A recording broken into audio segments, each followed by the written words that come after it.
الفطير الشرقي ده بكوبايتين دقيق بس يا جماعه. شايفين الجمال، شايفين الحلاوه باللحمه المفروم بالتشيز وبالخضروات. كل سهوله في البيت. عندنا طبعا هنا حله العجينه اللي هنعجن فيها. طبعا عندنا 2 كوب من الدقيق او حوالي 300 جرام من الدقيق، رشه ملح، ونص معلقه كبيره من السكر زي ما انتم شايفين كده. وبنعجن المكونات دي. محتاجين كوبايه ماء من الحنفيه عاديه طبعا بنعجن بيها. بنحط كوبايه الا ربع الاول، وبعدين نحط ربع كوبايه الماء عشان حسب نوع الدقيق.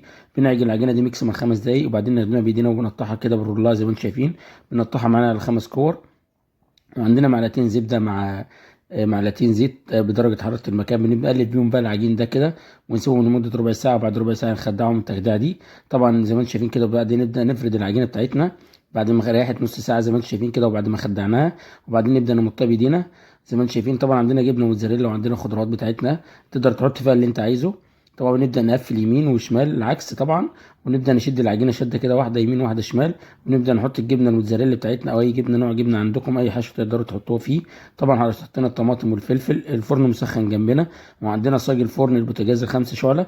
برش رشه فلفل اسود. الفرن طبعا مسخن جنبنا على درجه حراره. بنقفل يمين وشمال ونقفل الفتيله كويس.